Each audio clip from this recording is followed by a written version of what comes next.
네, 얼마 전 미국 민주당 하원의 여성 의원인 오마르 의원이 상임위원회 중에 외교위원회에서 제명되는 일이 있었습니다. 공화당의 하원 의원인 맥스 밀러 의원이 이 오마르 의원을 외교위원회에서 제명해야 된다라는 그런 발의안을 내놨고요. 218대 211로 가결이 됐죠. 민주당의 매우 왼쪽에 위치한 젊은 밀레니얼 의원들, 이들을 두고 더 스쿼트이라고 이야기를 하는데요. 오마르 의원도 그 중에 한 명이었죠. 오마르 의원은 소말리아 이민자 가정 출신이고요. 또 여성 무슬림으로서는 처음으로 하원 의원이 된 여성입니다. 그런데 가끔씩 이 오마르 의원의 발언이 문제가 됐던 적이 있거든요. 뭐 예를 들면은 9.11 테러를 두고 some people이 something을 했다라는 식으로 약간 이상하게 표현을 한다든지. 그런데 이번에 문제가 됐었던 발언은 2019년부터 시작이 됩니다. 2019년 당시 지금은 하원의장이 된 케빈 맥카시 의원이 오마르 의원이 이스라엘을 두고 비판적으로 이야기하는 것을 두고 언젠가 한번 우리가 책임을 물어야 된다라는 식으로 위협적인 발언을 했어요. 또 그 말을 듣고 오마르 의원이 자신의 트위터에 글을 올렸는데요. It's all about Benjamin baby 라고 올렸습니다. 사실 이 말은 노래 제목이죠. 그리고 이 벤자민은 $100짜리 지폐에 그려져 있는 벤자민 프랭클린을 의미를 합니다. 그러니까 의역을 해보자면 이게 전부 다 돈 때문에 그런 것이다 라는 것이 되겠죠.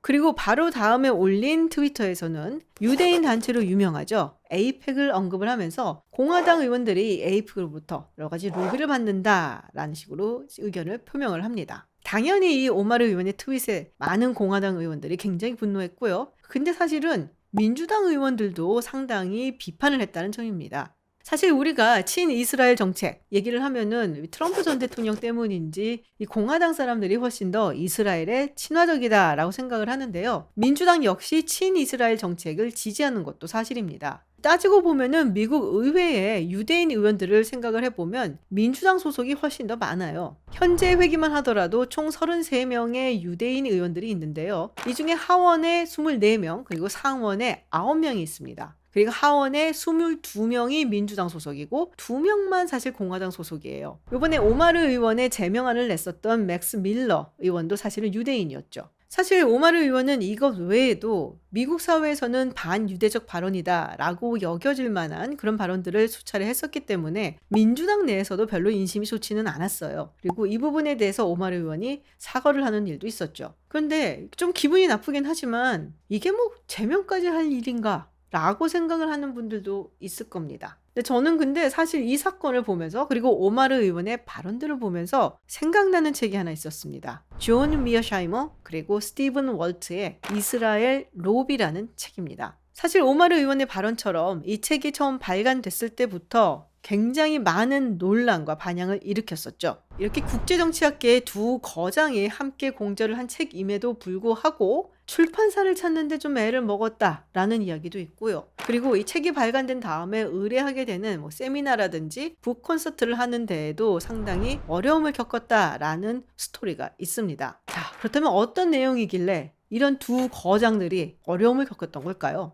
이 책의 주장은 한 문장으로 요약을 해볼 수 있을 것 같습니다. 미국 내 친이스라엘 유대인 단체의 로비로 인해서 미국의 대중동 정책이 엉망진창이 되고 있고 그리고 그것이 결국 미국의 국익을 해치고 있다. 이스라엘에 대해서 지나치게 친화적인 정책을 펼치는 것을 여러 가지로 구술을 하는데요. 그 중에 하나는 사실상 선진국인 이스라엘에게 왜 이렇게 많은 원조를 주느냐라는 부분입니다. 물론 그 원조는 대부분 군사적인 원조이기는 해요. 실제로 2020년만 하더라도 미국이 이스라엘에게 준 원조만 33억 달러입니다. 이 책이 2007년에 출간이 됐거든요. 근데 그 당시 기준으로 봤을 때 2차 세계대전 이후 미국이 이스라엘에 지원한 금액이 무려 1,400억 달러입니다. 1976년 이후 이스라엘은 항상 미국으로부터 원조를 많이 받는 최대 수혜국이기도 했고요. 미국은 전 세계에 보내고 있는 원조액의 5분의 1을 이스라엘에게 할당하곤 했습니다. 그렇게 따지면은 이스라엘 국민들이 미국으로부터 매년 $500씩 받아온 것이다 라고 저자들이 주장을 하고 있죠. 그리고 또 수혜국 중 유일하게 그렇게 받은 돈을 어떻게 썼는지 그 내역 보고를 할 의무나 책임이 없습니다. 이렇게 단순히 경제적인 혹은 군사적인 지원뿐만 아니라 대외적으로도 미국의 친이스라엘 정책은 눈에 많이 띄는데요. 특히 유엔 총회라든지 안보리 결의안에서 일관되게 이스라엘의 편을 드는 모습을 볼 수가 있죠.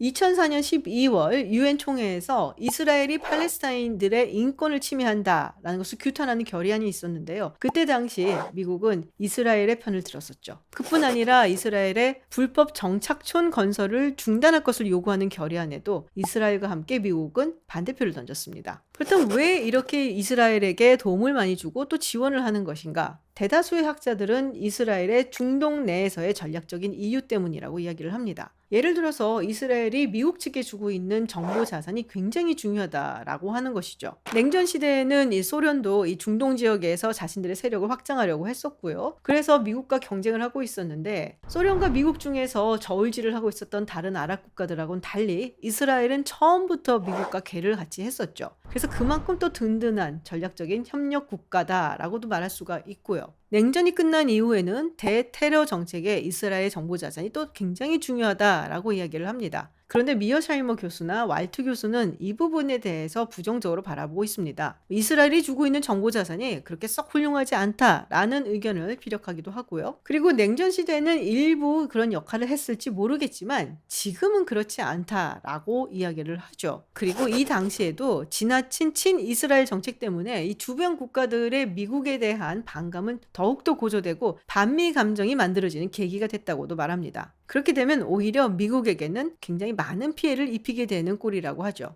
그러면 이렇게 별 이득 없어 보이는 친이스라엘 정책을 왜 미국은 고수를 하고 있고 이게 점점 더 강경해지고 있는가? 사실 미국의 이스라엘 정책은 2차 세계대전이 끝난 후 트루먼 대통령 때에는 뭔가 좀 인도주의적인 차원에서 이루어지곤 했어요. 홀로코스트에 대한 유럽인들이라든지 또 미국인들의 어떤 부채의식도 좀 있었고요. 그래서 이스라엘의 국가를 세웠을 때 이것을 좀 지원해주는 그런 약간 감정적인 포인트가 있었죠. 그러다가 케네디 행정부 그리고 존슨 행정부에 들어서면서 냉전이 점점 더 격화되고 또 소련이 주변에 이라크, 이집트, 시리아 같은 국가들의 영향력을 미치기 시작을 하면서 이스라엘이야말로 미국에게 상당히 중요한 전략적 자산이 되곤 했습니다. 또 이스라엘의 입장에 또 많은 서구 국가들에게 공감대를 불러일으키기도 했었는데요. 주변에 강력한 아랍 국가들로 둘러싸여 있는 뭐랄까요? 좀 약하고 작은 존재처럼 처음엔 여겨졌던 거죠. 그리고 이어졌던 여러 차례 중동 전쟁에서 이스라엘이 의외로 강한 모습을 보이고 또 승리를 하잖아요. 그러니까 마치 골리앗과의 싸움에서 이긴 다윗과 같은 모습으로 비춰지게 된 겁니다. 이런 부분은 단순히 정치 엘리트들 뿐만이 아니라 많은 미국인들 또 서구의 국민들에게도 그런 인상을 남기기에 충분했죠. 그런데 점점 더 강경해지는 친이스라엘 정책, 심지어 미국의 국익과도 대치가 되는 것 같은 이런 정책은 도대체 왜 이어지는 것인가? 미어샤이머와 월트는 여기에는 유대인 단체들의 로비가 있었다라고 주장을 하는 겁니다. 물론 두 교수가 모두 이스라엘 로비가 이 모든 이유다라고 말하진 않습니다. 하지만 굉장히 중요한 원인이다라고 얘기를 하고 있죠. 이렇게 유대인 로비 단체들의 영향력을 우리가 간과할 수 없다라고 얘기를 하면서 콕 집어서 이야기를 하고 있는 단체가 바로 오마르 의원이 얘기했었던 에이펙입니다. 미국 내 유대인 단체는 상당히 많은데요. 그 중에서도 정말 많은 사람들이 알고 있는 단체가 바로 이 에이펙이죠. 그리고 에이펙 같은 경우는 1970년대와 80년대를 지나면서 단순히 유대인들의 어떤 권익을 증진시키는 것이 아니라 미국의 외교 정책이 친이스라엘적으로 가야 된다라고 정치권을 본격적으로 압박을 했다라는 겁니다. 정치권뿐만이 아니라 이런 유대인 단체는 학계라든지 언론계에도 굉장히 큰 영향력을 미치고 있는데요. 실제로 학계나 언론계에서 유대인이라든지 이스라엘에 대해서 좀 부정적인 이런 발언이라든지 비판은 아예 할 수 없도록 틀어막기도 한다라는 거예요. 미어샤이머나 왈트가 하는 이런 류의 비판은 사실 반유대주의적이다. 굉장히 많은 공격을 받았습니다. 사실 우리가 얼핏 들으면 아니 이런 것 갖고서는 반유대주의적이라고까지 이야기를 하나 비판도 못하나 라고 할 수가 있겠지만 뭔가 이 돈줄을 쥐고 뒤에서 은밀하게 압박을 하고 영향력을 행사한다라는 것이 서구 사회에서 전통적으로 가지고 왔었던 반유대적인 어떤 이미지나 상징하고 상당히 궤를 같이 하고 있기 때문인데요. 그런데 우리가 이 책을 볼 때 사실은 주의해야 될 점이 있어요. 이 두 저자가 미국의 지나친 친이스라엘 정책에 대해서 비판을 하는 것은 맞는 말인데 그렇다고 해서 이 팔레스타인 측에 굉장히 동조를 한다거나 혹은 공감대를 갖고 있다거나 그런 것은 아닙니다. 이 책의 가장 중요한 논점은 이런 정책으로 인해서 미국의 국익이 침해를 받고 있다는 부분이에요. 사실 이 미어 샬먼 교수는 우리나라에도 굉장히 많은 팬을 가지고 있죠. 흔히 공격적 현실주의 학자다라고 이야기를 하는데요. 국제정치 이론 중에 현실주의 많이들 들어보셨을 거예요. 국제사회는 이른바 무정부 상태이고 국가들은 하나의 주체로서 국익을 추구하는 행동을 한다. 뭐 이런 식으로 약간 뭉뚱그려서 생각을 해볼 수 있는데 사실 이 현실주의 학파들 사이에서도 여러 가지로 갈래가 갈리긴 합니다. 이 세력 균형을 유지하려고 하는 것이 아니라 자신에게 가장 유리한 상황으로 세력 균형의 상태를 만들기 위해서 공격적으로 행동을 한다는 것이죠. 조금 자세히 풀어보자면 국제사회는 무정부 상태이고 우리는 상대 국가의 정확한 의도를 파악하지 못합니다. 누구나 자신들의 서바이벌을 위해서 추구를 해야 되는 목표가 있는데요. 어느 국가나 마찬가지겠지만 합리적인 강대국이라면 자신의 군사력을 가지고 생존을 목표로 하기 때문에 공격적으로 행동을 할 수밖에 없다라는 것이죠. 그래서 강대국이 하는 것은 계속적으로 국력을 증대시키고 이 지금 현재의 세력 균형의 판을 본인에게 가장 유리한 쪽으로 변형을 시키려고 노력한다는 겁니다. 이런 공격적 현실주의는 국가의 공격성을 너무 지나치게 과장을 했다라는 비판도 있고요. 그리고 또 한 가지는 조금은 지나치게 강대국 중심적이다라는 부분입니다. 제가 사실은 미어 샬머 교수가 패널로 있는 한 세션에서 모더레이터를 한 적이 있어요. 그 당시에 미어 샬머 교수가 미국과 중국 간의 패권 경쟁이 지금 다가오고 있는데 한국은 여기서 줄을 잘 타야 된다라는 이야기를 공공연하게 했었습니다. 아마 이후로도 비슷한 의견을 계속 내놓는 걸로 제가 기억을 하고 있는데요. 그만큼 강대국 중심의 시각이라고 볼 수가 있겠죠. 그런 점에서 이 책 역시 철저하게 미국 중심적인 사고를 하고 있습니다. 미국의 대외 정책이 이스라엘에게 편중되어 있고 이것이 얼마나 미국의 국제적인 패권국으로서의 지위를 침해를 하고 있는가라는 부분을 강조를 하고 있고 그렇다면 앞으로 어떻게 고쳐야 되는가라는 부분을 또 제안을 하고 있죠. 이 책의 표지 뒷면에는 이런 말이 쓰여져 있어요. 양심적 지식인들이 사회적 금기가 된 악의 기원을 이야기한다.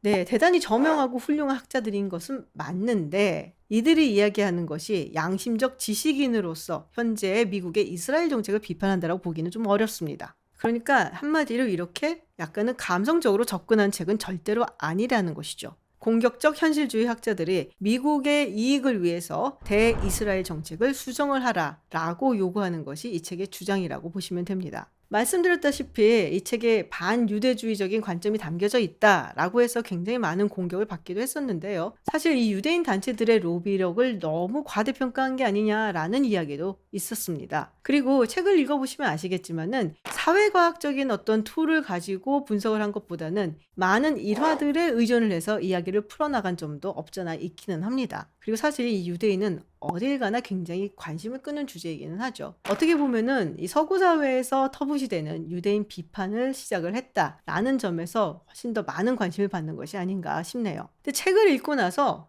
상당히 여러 가지 복잡한 감정이 들었던 기억이 나요. 어쩌면 이것도 문제가 될 소지가 있는 질문이기도 하겠는데요. 미국에는 여러 소수인종들이 살고 있죠. 어쩌면 많은 소수인종 커뮤니티는 자신들에게도 자신들의 권리를 대변을 한다든지 아니면 본인들의 고국에 도움이 되는 그런 외교 정책을 미국 정부가 해주기를 바라는 그래서 그런 요구를 하는 이런 에이펙 같은 단체가 있으면 좋겠다라는 생각을 할 수도 있지 않을까요? 백인 주류 사회가 바라보는 에이펙에 대한 시선 그리고 소수인종 커뮤니티가 바라보는 에이펙에 대한 시선은 다를 수도 있지 않을까라는 생각을 해본 기억이 나는데요. 여러분의 생각은 어떠신가요?